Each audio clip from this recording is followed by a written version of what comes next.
Tayo magbasa. Pagpasok niya sa Capernaum ay lumapit sa kanya ang isang senturyon na nakikiusap sa kanya at nagsasabi, Panginoon, ang aking alipin ay nakaratay sa bahay, lumpo at lubha siyang nahihirapan. Sinabi niya sa kanya, pupuntahan ko siya at pagagalingin. Ngunit sumagot ang senturyon at sinabi, Panginoon, hindi ako karapat-dapat sa iyo na puntahan mo ang aking bahay. Ngunit sabihin mo lamang ang salita at gagaling ang aking alipin. Sapagat ako ay isang taong nasa ilalim ng autoridad na may mga kawal na nasa ilalim ko. Sinasabi ko sa isa, humayo ka, at siya'y humahayo. At sa iba naman, halika, at siya'y lumalapit. At sa aking alipin, gawin mo ito. At ginagawa nga niya. Nang marinig ito ni Jesus, namangha siya. At sinabi sa mga sumusunod sa kanya, katotohanan sinasabi ko sa inyo, kahit sa Israel man, ay hindi ako nakatagpo ng ganitong kalaking pananampalataya. Sinasabi ko sa inyo, marami ang manggagaling sa silangan at sa kanluran at mauupong kasalo ni Abraham, ni Isaac at ni Jacob sa kaharian ng langit. Ngunit ang mga anak ng kaharian ay itatapon sa kadiliman nasa labas. Doon nga ang pagtatangis at pagngangalit ng mga ngipin. Sinabi ni Jesus sa senturyon, humayo ka, mangyayari para sa iyo ang ayon sa iyong pananampalataya. At gumaling nga ang alipin ng oras rin. Ating pamagat na paksa ngayong gabi, kailangan mo ng dakilang pananampalataya. Kailangan mo ng dakilang pananampalataya. Magagawa ba natin ito? Tignan natin kung sinasabi ng salita ng Diyos. Tayo ay manalangin. Panginoon, tunay na mga imposibleng bagay, sukat ng aming kaalaman at ang aming pagtansya, hindi po mangyayari. Ngunit sa ngayon sa iyong salita, mangyayari lahat ng bagay. Ang imposible sa tao, posible sa inyo. Ngunit ang posible sa inyo, may katungkulan ng mga tao. Tulungan niyo kaming maunawaan namin ang mga salitang ito. Nawa patibayin niyo ang aming pong pananampalataya. So, aming dalangin sa pangalan ng Panginoong Hesus. Amen. Nakaraan, ang isang titongin ay lumapit sa Panginoon dahil siya ay nangangailangan ng kagalingan sa Panginoon. At ang paglapit ng titongin, makikita natin sa paglapit ng isang senturyon. Pareho silang lumapit kay Jesus. Ngunit, ang senturyon, kaiba ang kanyang pangangailangan, hindi ang kanyang sarili, kundi ang para sa kanyang alipin. Kung ating titignan ang kultura sa panahon yun, pagdating sa alipin, ang mga alipin ay binibili sa palengke ng mga alipin at binabayaran ito ng halaga. Kaya ang alipin sa panahon yun ay walang dangal, walang pangalan, walang karapatan sa kanyang sarili, kundi ang kanyang karapatan ay sundin at paglingkuran hanggang buhay ang kanyang pinapanginoon. Sa mga tuwid, ang alipin noon ay isang bagay lamang, isang pag-aari, walang kwenta. Kapag ito'y nagkasakit, maaari itong tuluyang patayin nang sa ganun hindi na mamumroblema ang kanyang Panginoon. Pero kakaiba ang ugali ng senturyon na ito sa kanyang alipin. Hindi niya ito pinagsamantalahan sa kanyang kailangan na ito ay alisin na at patayin na. Ngunit siya ay lumapit sa Panginoon. Sa makatuwid, ang senturyong ito ay may takot sa Diyos at may pagmamahal sa kanyang kapwa. Nagmamalasakit siya sa kanyang alipin. Tayo ba? May pagmamalasakit din ba sa ating mga katulong? Ano bang turing natin sa kanila? At dahil dito, sa pagmamalasakit nitong senturyon, yung malubhang kalagayan o karamdaman ng alipin ay gunit. At siya'y naligtas. At ito ang layunin natin ngayon na magkaroon tayo ng dakilang pananampalataya tulad ng pananampalataya ng senturyong ito. Na paano makikita ang isang pananampalatayang dakila? Dito sa ating binasa, makikita natin ang kadakilaan ng pananampalataya sa tatlong anyo. Una, dakilang pananampalataya ay nakikita sa paglapit kay Jesus. Maraming tao lumalapit sa Diyos pero hindi kay Jesus lumalapit. Kung saan, kung kani-kanino. Sa tao, sa pastor, sa pare. Hindi yan ang totoong pananampalataya. Bagamat nananalangin yung mga pastor na yun, pero hindi yun ang kanyang pinakalaman ng kanyang pananampalataya. Kundi ang dakilang pananampalataya ay nakikita sa totoong paglapit kay Jesus. Tingnan nyo paano lumapit ang senturyong ito. Sa verse 5 hanggang 7. Pagpasok niya sa Capernaum ay lumapit sa kanyang isang senturyon na nakikiusap sa kanya at nagsasabi, Panginoon, ang aking alipin ay nakaratay sa bahay, lumpo at lubha siyang nahihirapan. Sinabi sa kanya ng Panginoon, pupuntahan ko siya at pagagalingin. Napansin ninyo, ng paglapit ng senturyon, hindi ito dahil gusto niya lang lumapit kay Jesus para sa kanyang alipin, kundi siya ay tapat na nagmamakawa tulad ng paglapit noong titongin. Ang titongin, buong puso, buong buhay siyang lumalapit sa Panginoon dahil nais niyang gumaling sa kanyang ketong. Eto din naman, ang senturyong ito, siya ay lumapit na nagmamakaawa para sa kanyang alipin. Bagamat siya ay isang senturyon. Sa mga tuwid, ito'y tanda ng kanyang pagsuko sa sariling kakayanan. Pagsuko ng kanyang sariling reputasyon. At hindi lang yon, sa kanyang paglapit, kinilala niya si Jesus na Panginoon. Na marami sa atin, na lumalapit kay Jesus, basta lang tinawag natin Panginoon, pero hindi natin alam kung ano ibig sabihin ng Panginoon. Nalaman natin ito nakaraan. Wala na tayong time para ipaliwanag yun. Natignan natin itong lumapit na senturyon at tinawag si Jesus na Panginoon. Titignan natin siya isang hintil. Isa siyang hintil at kumikilala kay Jesus na isang Panginoon. Imposible ito sa time na ito. Sapagkat alam natin, ang Diyos ay nasa mga Israelita lamang. Pero bakit natutong tumawag ang senturyon na ito kay Jesus bilang Panginoon? Saan kaya siya nakakuha ng ideya nito? Alam nyo, para sa akin, palagay ko sa kanyang alipin. Isang aliping Hudyo na nagpatotoo sa kanya kung sino si Jesus. Naalala niyo si Naaman? Si Naaman ay isang prime minister ng Syria. At sa kanyang pamamayagpag, siya ay napasuko niya maraming bansa sa Israel. Sa kanyang pag-uwi, nagdala siya ng isang aliping Hudyo at naglingkod sa kanya. At akalain mo, yung babaeng Hudyong ito nagpatotoo sa misis ni Naaman na ang ketong ni Naaman ay pwedeng gumaling kung pupunta lamang siya sa isang propeta na walang iba si Eliseo. Na si Eliseo sa ating panahon, kumakatawan siya sa ating Panginoon. Kaya itong batang ito nagpatotoo. Tayo ba'y nagpatotoo?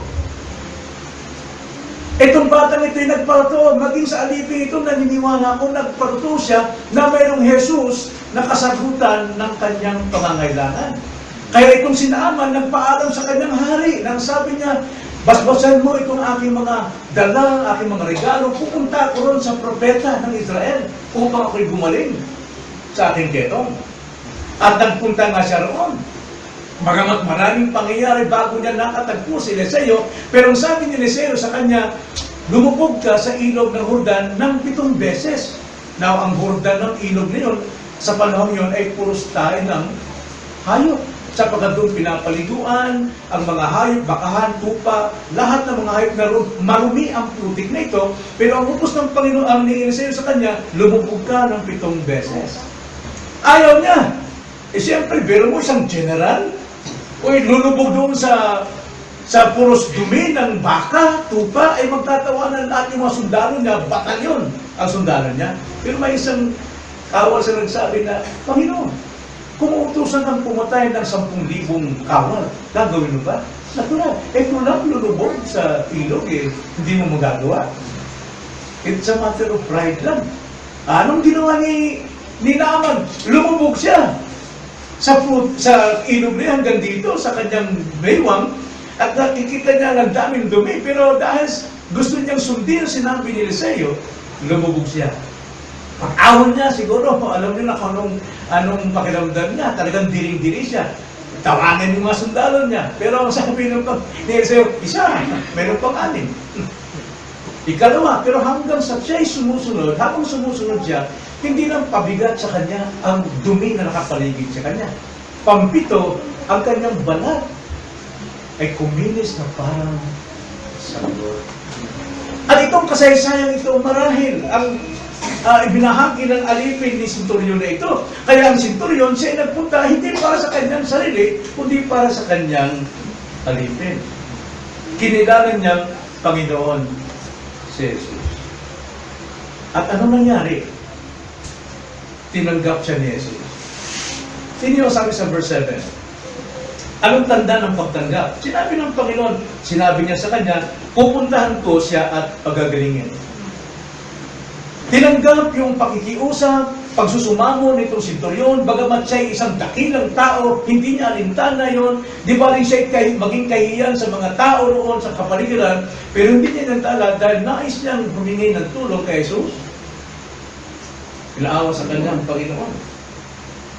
Alam niyo ba mga kapatid, mayroon sinabi sa John chapter 6 verse 37.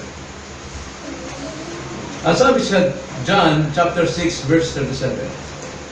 Ang lahat ng ibinibigay sa akin ng Ama ay lalapit sa akin. At ang lumalapit sa akin kailanman ay hindi ko itatago. Sino man lumalapit kay Jesus na mayroong pagpapakumbaba, kailanman hindi binibigo ng Panginoon. Yung po kagandahan sa ating paglapit kay Jesus. Sapagat lahat ng lumalapit kay Jesus, hindi mabibigo. Na anong pangangailangan nyo ngayon? Marahil hindi sa inyong sarili, maaari sa inyong mga anak, maaari sa inyong kabuhayan, pero kung ilapit natin sa Panginoon, lahat ng ito, hindi tayo mabibigo. So yun po yung unang pagtanda ng isang dakilang pananampalataya ang lumapit sa Kanya. Sa tamang Jesus, hindi sa kung kani-kaninong Jesus. Ikalawa, dakilang pananampalataya ay nakikita sa kababaang diwa. Hindi lang loob, kundi diwa. Yung isip. Alam niyo po ba na ang ating pagmamataas ay nagsisimula sa ating isip? Sa ating diwa? Tingnan niyo ang sabi sa verse 7 and 8. Sinabi niya sa kanya, pupuntahan ko siya at pagagalingin. Ngunit sumagot ang Centurion at sinabi, Panginoon, hindi ako karapat-dapat sa iyo na puntahan mo ang aking bahay. Anong pinapakita dyan? Alam niyo? Sa kabila ng napakataas na reputasyon ng Centurion. Alam niyo si isang Centurion? Isa siyang high-ranking officer sa Roman Empire. Mayroon siyang maraming tauhan. Malaki ang kanyang responsibilidad. Kinikilala siya, ma-influensya siya. Ano bang sabihin niya, sunod, dapa lahat ng kanyang sundalo. Ngunit, yung kanyang reputasyon ito, hindi niya dinala pagdating niya sa paglapit kay Jesus. Bagamat siya isang mataas na leader, may dangal, pero hindi niya ito binigyang halaga. Minsan, sa ating paglapit sa Panginoon, dala-dala pa natin ang ating sarili. Tularan natin ito na mayroon siyang kababaang diwa. Mababa ang tingin niya o turing niya sa kanyang sarili. Sapagkat ang turing niya kay Jesus, napakataas. Gaano man siya kataas, leader man siya, pero mas mataas si Jesus, kaya siya ay nagpakumbaba. Sa kabila ng kanyang pagiging mayroon siyang reputasyon, pero nagpakababa. Pero sa kanyang pagkahintil, hindi niya ikinahiya. Alam nyo, sa Biblia, dalawang klase lang ang tao. Unang klase, ang mga Israel o mga bayan ng Diyos.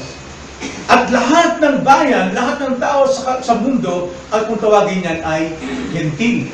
Kahit mag-German ka, ma-Amerikano ka, ma-Bisaya ka, ma-Pilipino ka, ma-Hapon ka, ma-Inchi ka, hindi ka Israel sa mga tuwing ikaw ay isang Gentil. At alam nyo ba, na ang mga Gentil, itinuturing ng mga Hudyo na mga aso, walang dangal. Kaaway na mahigpit ng mga Israel ang mga Gentil. Tulad natin, tayong mga Gentil. Wala tayong totoong Diyos sapagkat ang may Diyos lamang at ang may Panginoon lamang ay ang bayang Israel sapagkat magmumula sa kanila ang Kristo. At sila ang binigyan ng salita ng Panginoon. Binigyan sila ng batas upang mamuhay sa gitna ng sanlibutan ito.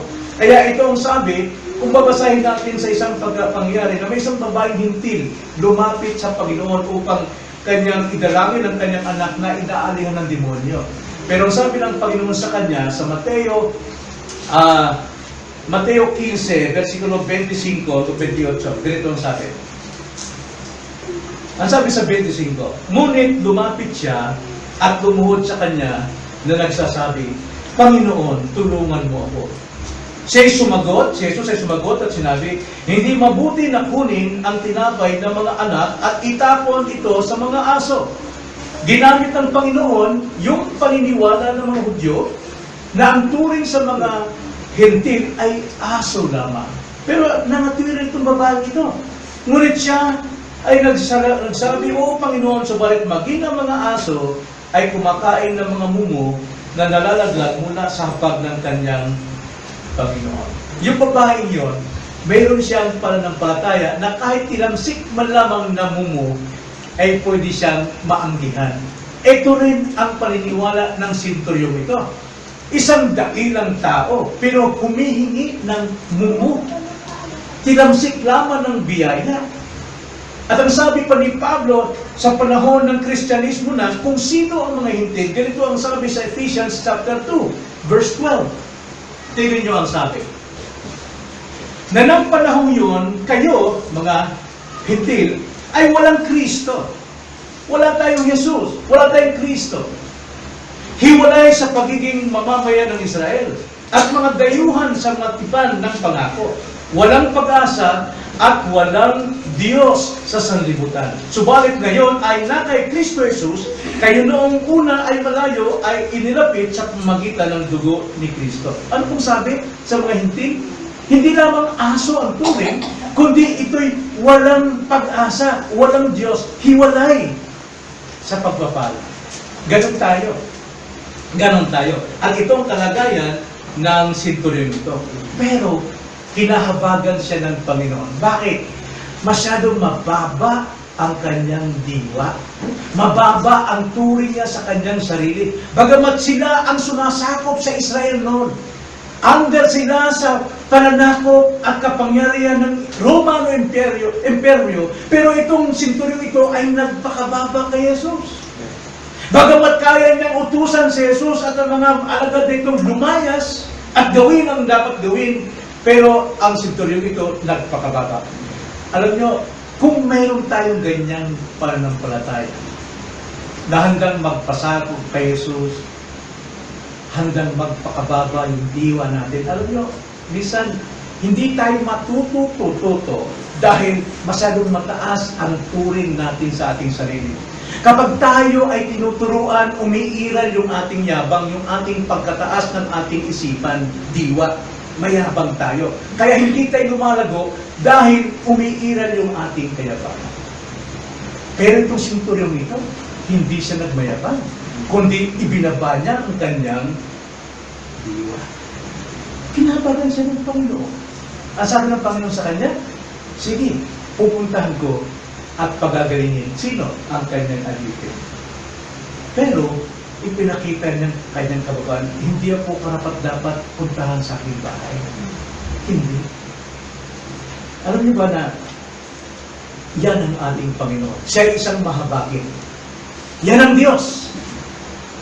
Ano man ang ating kalagayan, kung tayo magpapakababa sa Kanyang, lumalapit sa Kanya, hindi niya tayo bibiguin. Alam niyo kung bakit? Ito pinaliwanag ni Pablo sa 2 Corinthians chapter 1. Ikalawang Korinto chapter 1, verse 3. Ganito ang sabi.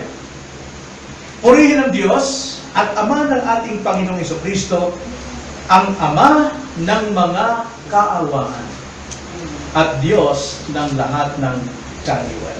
Hindi talaga tayo tatanggihan ng Diyos kung tayo lumalapit na kinikilala siyang Diyos at tayo mababa sa ating diwa, sapagkat ang ating Diyos ay Ama ng lahat ng kaawaan. He is the Father of all mercy. Kaya hindi niya tinatalikuran ang lumalapit sa Kanya. Wala pang itinatanggi o binibigo ang Diyos sa lahat ng lumalapit sa Kanya. Maliban lang kung sa paglapit natin ay nagpapakababa tayo para tayo'y mataas. Ganyan tayo eh. Ibinababa natin ang sarili, pero para sa, ang gusto natin, na sa ating pagpapakababa, kilalanin tayo, ay ang galing niya. Talagang mapagpakumbaba siya. Pero ang totoo nun, nagmamataas siya. Nakikita ng Diyos yan. Kaya ang sabi nga sa James chapter 4 verse 6, ngunit siya'y nagbibigay ng higit pang biyaya, kaya't sinasabi, ang Diyos ay sumasalungat sa mga mapagmataas. Subalit, nagbibigay ng biyaya sa mga mapagpakumbaba. So, lahat po ng lumalapit kay Jesus na may kababaan ng diwa, hindi mayabang, hindi ikinakatwiran yung sarili. Alam tayo, simple lang natin pakita yung ating kayabangan eh. Nangangatwiran tayo kahit tama yung taong nagsalita sa atin. Ikinakatwiran ting tama rin tayo. Hindi po binibiyaan ng Panginoon ang ganung klaseng diwa. Ang sabi dyan, God hates the proud but He gives grace to the humble. Namumuhi ang Diyos sa mayabang, pero nagbibigay pa siya ng lubos na biyaya sa mga mapagpakumbaba. So nakita nyo, ang isang dakilang pananampalataya, nakikita ng paglapit kay Jesus na may kababaang diwa. At ikatlo, ang dakilang pananampalataya ay nakikita sa pananalig sa salita. Pananalig sa salita. Now, tignan niyo ito. Unawain ito. Tignan ninyo sa inyong Biblia. Nang sa ganun makita ninyo kung ano yung sabihin ng pananalig sa salita. Itong sinturyong ito, siya ay may pananalig sa salita ni Jesus. Tingnan nyo ang verse 8. Noong ang Panginoon ay tumugon sa kanya, okay, pupuntahan ko yung alipin mo, pagagalingin ko. Pero ang sabi niya sa verse 8, ngunit sumagot ang sinturyon at sinabi, Panginoon, hindi ako karapat-dapat sa iyo na puntahan mo ang aking bahay. Ngunit sabihin mo lamang ang salita at gagaling ang aking alipin. Wow! Alam nyo, ito yung tao ito, sinturyon, isang hintil, nanghahawak, nananalig sa sasabihin ng Panginoon, sa salita ng Panginoon. Kahanga-hanga. Bakit sinabi ng sinturyon na sabihin mo lamang ang salita? Gagaling yung aking alipin. Alam niyo kung bakit? Hindi lamang nakita ni sinturyon na si Jesus ay Panginoon, kundi si Jesus ang siyang sinugo ng Ama na taglay ang otoridad ng buong kalangitan. Taglay ng buong otoridad sa kalangitan. Kinilala niya si Jesus na isang sugo ng pinakamataas na Diyos. Na paano nito pinakita sa atin? Ang sabi niya kasi sa verse 9, tingnan niyo ang sabi sa verse 9. Sapagkat ako'y isang taong nasa ilalim ng autoridad. So ginamit niya ang kanyang sarili para ilantad kung sino si Jesus na may autoridad ng salita. Ang sabi niya, sapagkat ako isang taong nasa ilalim ng autoridad na may mga kawal na nasa ilalim ko. Sinasabi ko sa isa, humayo ka, at siya humahayo. At sa iba naman, halik ka, at siya lumalapit. At sa aking alipin, gawin mo ito, at ginawa nga niya ito. Aba, nung marinig ito ni Jesus, ang sabi sa verse 10, namangha ang Panginoon. Namangha ang Panginoon. Ipinakita ni Centurion na si Jesus, taglay niya ang otoridad ng langit. At upang ipahayag niya ang kanyang paniniwala sa otoridad ito, ginamit niya ang kanyang sarili. Ano niyo, Panginoon? Ako may otoridad din, sapagkat ibinigay ito sa aking hari. At kapag inutos ko sa aking kawan gawin ito, marinig na yung aking salita, nanginginig sila, sumusunod sila. Ganyan ang nakikita ko sa iyo. Kaya, hindi mo na ako dapat puntahan sa aking bahay. Sabihin mo lang ang salita. Kaya anong ginawa ng Panginoon? Ang sabi niya sa verse 10, nang marinig ito ni Jesus, namangha siya. At sinabi sa mga sumusunod sa kanya, katotohanan sinasabi ko sa inyo, kahit sa Israel man ay hindi ako nakakita ng ganitong kalaking pananampalataya. Na yung kalaking pananampalataya, bigyan natin ito ng pag-aaral. Sa Bible po, sa Griego, itong Bible kasi nakasulat sa Griego. At ang Griego hindi pwede magkamali. Pero yung translation, pwede pang magkamali. Yung pong dakila, ang sabi dyan, dalawa pong Greek word sa original. Una po, tusotos at saka megas. Dakila, ibig sabihin, tusotos. Pag sinabing dakila na ang Greek word na ginamit dito, yun ang ginamit, tusotos, ibig sabihin, ito ay napaka lawak na tumutukoy sa nilalaman. Pero yung megas, alam niyo yung mega? Saan yung narinig yun? Mega mall. Di ba? Mega, ibig sabihin, malaking mall. Pag sinabing megas, tumutukoy ito sa suka.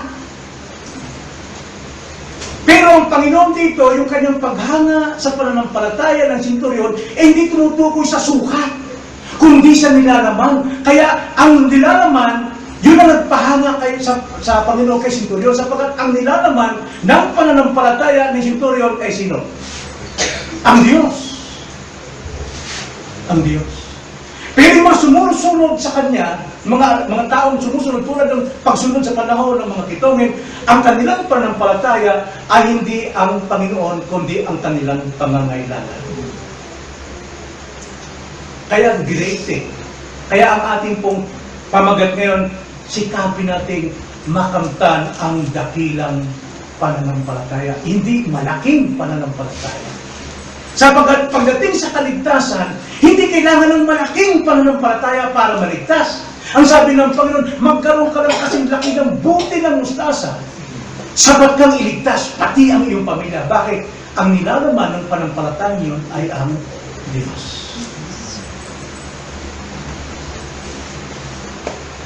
Kaya sabi ni Jesus sa kanya, verse 10 to 13, nang marinig ito ni Jesus, ay namangha siya, at sinabi sa mga sumusunod sa kanya. Now, sino yung sumusunod sa kanya? Napakaraming mga Hudyo. Mga bayan ng Diyos yun. Sumusunod dahil gustong makakain, gustong pagpapala, gusto ng kagalingan, gusto ng kasiyahan sa buhay. Ang sabi ng Panginoon, katotohanan sinasabi ko sa inyo, kahit isa man sa Israel, dito, sa bansang ito, wala akong nakatagpong ganitong kalaking pananampalataya. Wala. Yung kitongin, hindi ganon kalaki. Sapagat ang kanyang tiwala, direkta kay Jesus. Pero dito, sa salita lang, ano nyo? Napakalaga pong salita ng Diyos. Napakalaga. Salita ng Diyos. Verse 11, sinasabi ko sa inyo, marami ang manggagaling sa silangan at sa kanluran at mauupong kasama ni Abraham, ni Isaac at ni Jacob sa karinang langit. Ngunit ang mga anak ng kaharian ay itatapon sa kadilimang nasa labas. Doon na magtatangis at mangganganit ng mga ipit. Alam nyo, nakita nila ang Panginoon. Yung maraming tao sa Israel ito. Nakita nila, narinig na nila, pero kinakalaban pa nila.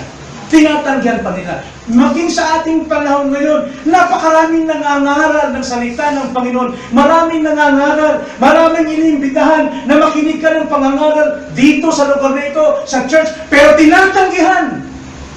Tapos sabihin may panampalataya sa Diyos, anong laman ng kanilang panampalataya? Paniniwala lang nila, hugkang walang laman. Sapagkat ang totoong panampalatayang kinalulugdan ng Diyos ay ang dakilang pananampalataya o tusutos pistis. Kasi sa Greek kasi, tusutos ay dakila, pistis, faith.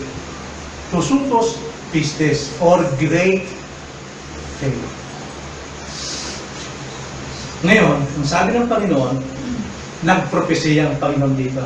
Sabi niya, dahil sa dakilang panampalataya ng hintil na ito, nakikita ko na sa pagdating ng panahon sa karya ng langit, maraming mga darating at makikisalo kay Abraham, kay Isaac at Jacob na mga hintil katulad niya na nagtataglay ng ganitong panampalataya. Bakit? Mismo mga Israel, kasama nilang Panginoon pero wala silang panampalataya. Pero sa ating panahon, pangangaral lang na sumasampalataya tayo. Tayo kumakapit kay Kristo at maraming naliligtas. Sila yung mga upong kasama ni Isaac, ni Abraham at ni Jacob.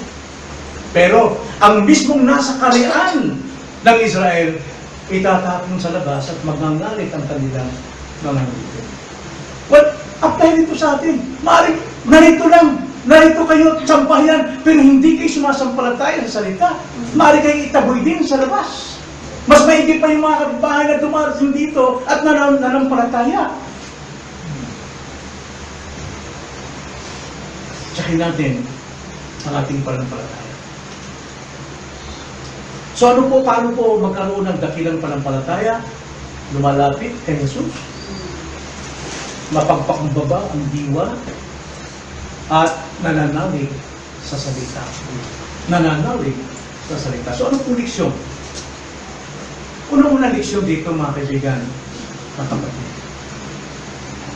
Kung paano ginawa ng senturyon na siya nagmamalasakit sa kanyang alipin, napakalaga po ang magmalasakit tayo sa ating mga mahal sa buhay. Na sila itulog natin sa Panginoon. Huwag tayong tumigil. Sa ating mga kaibigan, sa ating kapitbahay, ilapit natin sila. Maaaring sa simula, ayaw nila.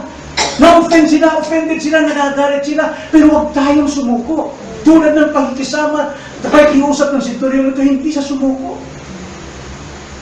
Napakalaga pong dalhin natin ang ating mga mahal sa buhay. Ilapit natin sila. Tanong ko sa inyo, kailan nyo pinapadalangin ang inyong mga magulang, ang inyong mga kapatid para sila'y maligtas? Kailan simulan? Palay mo hindi pa. Dahil hanggat hindi ka muna naligtas sa iyong sarili, wala kang pakialam sa buhay ng may buhay ng iyong pamilya.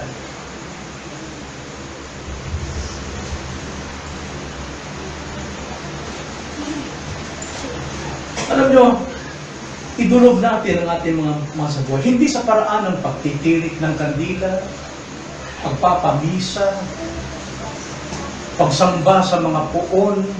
Diba? Maraming ganyan eh. Kundi kailangan tayo ay lumapit kay Kristo mismo. At hindi sabi sa 1 Timothy chapter 2 verse 5. Sapagkat may isang Diyos at may isang tagapamagitan sa Diyos. Isa lang daw ang Diyos at isa lang tagapamagitan sa Diyos at sa tao. Sino ito? Ang taong si Kristo Jesus. Walang ibang tagapamagitan sa Diyos at sa tao. Walang babae, walang kung sinong pare, walang kung sinong papa, walang kung sinong pastor. Tanging si Jesus lamang ang tagapamagitan. Si Jesus lamang ang daan ng katotohanan at walang makakapunta sa maliban sa Kanya. Hindi sinabing kay Veronica o kay Santa Cecilia. Walang sinabi yung Bible. There is only one mediator between God and man, and that is Christ Jesus. Walang ibang pangalan sa silong ng langit na binigay ng Diyos na sukat ikaligtas ng lahat ng sumasampalataya, maliban sa ating Panginoon. Kaya walang silbi yung mga pagtitirik ng kandila. Paglapit sa mga hukon, hindi yan. Mga patay na yun.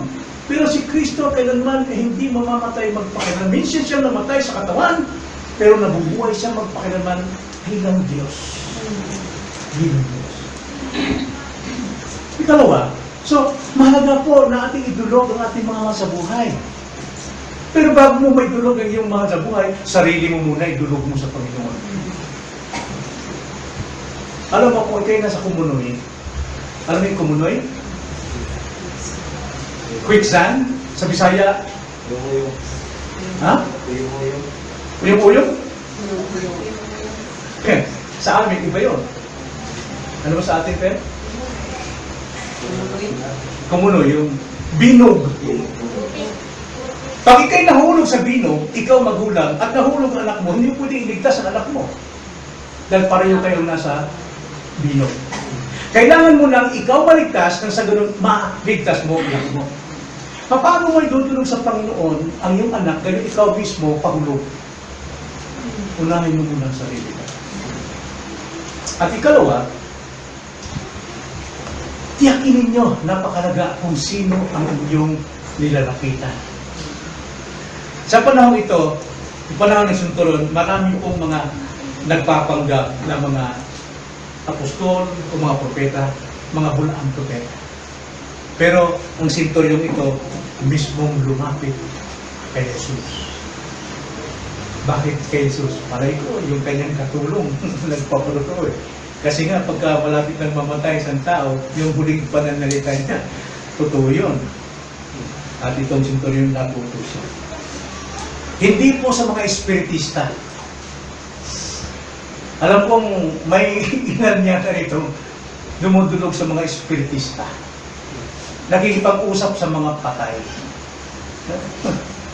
Ang sabi ng Panginoon dyan, sa Deuteronomy 18:19, dito ang sabi, sa sino mang hindi, at sino mang hindi makikinig sa aking mga salita, ang sabi ng Panginoon, aking mga salita. Nakita niyo gano'ng kalaga salita?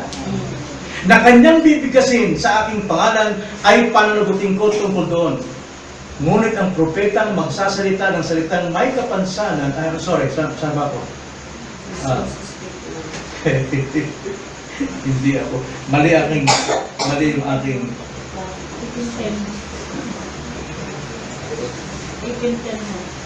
Sa 18.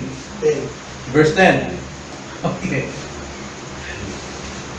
Ang sabi dyan, huwag makakatagpo sa iyo ng sino mang nagsusunog sa apoy ng kanyang mga anak o lalaki, babae bilang isang handog ng manghuhula, manggagaway o inkandador o makukulang. O gumamit ng anting-anting, nagpapagamit sa masasamang espiritu, di ba? Sasabihin siya, dyan na siya ganito. Mga espiritista. O sa lamanggero, o sumasangguni sa mga patay. Kayo ba sumasangguni sa mga patay? Narinig natin yung sa palabas yan eh. Alam ko namang si Mama nasa langit na, Ma, gabayan mo kami sa araw-araw. Di ba? Sino kinakausap ang Diyos ba? Hindi, yung patay. Ang sabi dyan, kinamumuhay ng Diyos ang tumatawag sa mga patay. Lumalapit sa mga manghuhula. Lumalapit sa mga espiritista. Lumapit tayo kay Kristo. Isa lamang ang tagapamagitan at walang iba. Leviticus 19:31, ganito ang sabi, huwag kayong sasangguni sa mga nakikiugnay sa masamang espiritu, ni sa mga mangkukulam, huwag ninyo silang hanapin upang madumisan nila ako, ang Panginoon ninyong Diyos. Pati sa mga espiritista, huwag lumapit. Sabagay, maaaring tumatawag ka ng Panginoon. Pero pagdating ng panahon, Matthew 7:21, hindi lahat ng tumatawag Panginoon sa akin ay pagbubuksan ng langit. Kundi, yun lamang mga gumaganap sa kalooban ng Ama. Anong kalooban ng Ama? Sumampalataya sa kanyang anak na si Yesu Cristo. At ikatlo, pinaka-importante na aral, magtiwala tayo sa salita ng Diyos. Magtiwala tayo sa salita ng Diyos.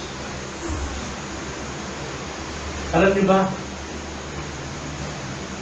Sa lahat ng mga alagad, nung muling nabuhay ang Panginoon, nagpakita ang Panginoon sa kanila, di ba? Pumasok ang Panginoon sa silid. Sarado lahat ang bintana at saka pader yun, bato. Pero biglang lumabas ang Panginoon. Nagulat sila. Hindi nila akalain yun. Pero hindi sila tumawag ng multo. Ang sabi ng Panginoon, hindi ako multo, hipuin nyo ang aking sugat. Hinipo yung sugat niya, nandyan. Hipuin nyo ang aking, tingnan nyo ang aking sugat sa tagiliran. Hinipo nila. At sila'y natuwa sapagkat muling nabuhay ang Panginoon, hindi siya multo, kundi isang glorified body. Maluwalhating katawan. Ipinapakita lang dito, ganun ang inyong magiging katawan pagdating ng takdang panahon. Ngayon, sino ang wala doon? Si Tomas. Kaya ang sabi ng mga alagad, ay Tomas, bakit wala ka na naman sa pagsamba? Bakit wala ka na naman sa Bible study sa magdiwang? Dumating ang Panginoon. Kalukuhan ninyo. Sino maniwala? Dumating nga, nagsalita sa amin, hinahanap ka. Malibang mahipo ko yung kanyang sugat sa kamay at mapasok ko ang aking kamay sa tagliran ng kanyang sugat, maniniwala ko. Ano nangyari? Sa pagkakataon, lumabas na naman ang Panginoon. Nandun na si Tomas. Nandun na. Nandun na si Tomas. Sabi ng Panginoon, Tomas, halika. Hipuin mo yung aking sugat. Hinipo ito. Totoo mo. Totoo mo. Pasok mo yung kamay sa sugat sa aking tagliran. Pinasok mo. Ang sabi niya, Diyos ko po, Panginoon ko. Pinasabi niya. Diyos ko po, Panginoon ko. Ano sabi ng Panginoon? Basahin natin. Chapter 20, verse 29. John, chapter 20, verse 29. Ano sabi ng Panginoon? Sinabi sa kanya ni Jesus, sapagkat ako'y nakita mo ay sumampalataya ka? Di ba yan ang gusto ng mga tao? Kapag nakita ko, sasampalataya ako. Pero sabi ng Panginoon, mapalad ang hindi nakakita, gayon may sumasampalataya. Nakita ba natin ang Panginoon? Bakit tayo sumasampalataya? Dahil sa kanyang salita. Mas mapalad ang nagtitiwala sa salita ng Diyos kaysa makita ng mga himala. Yun ang dapat nating tandaan na napakalaga po ang magtiwala sa salita ng Diyos. Bakit? Magbigay tayo ng tatlong dahilan. Dahil sa salita ng Diyos, dito ka ipapanganak na muli. Di ba?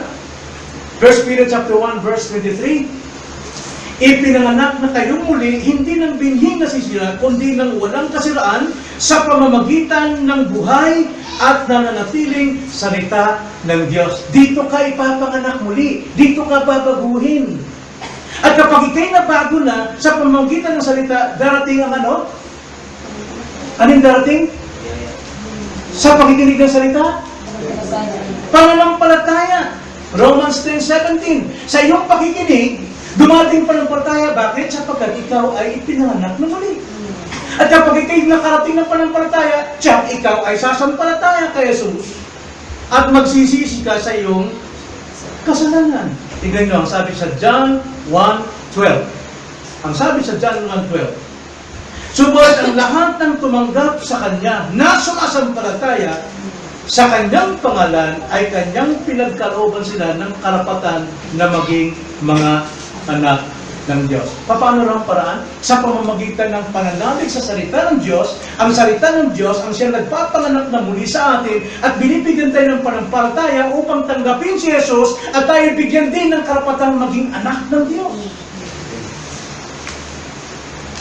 Napakalagang salita. Paano ka maliligtas kung walang pangangaral ng salita ng Diyos? Mayroong Diyos. Totoo yan. Pero walang ibang paraan ang Diyos para magligtas ng makasalanan.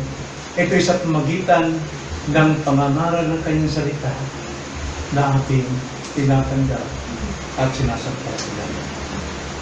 Kayo ba niniwala sa salita ng Diyos? Yes. Nabubuhay ba kayo sa salita ng Diyos? Dapat. Sapagkat yan ang inaangaang pananampalataya ng ating Panginoon. Tayo na lang.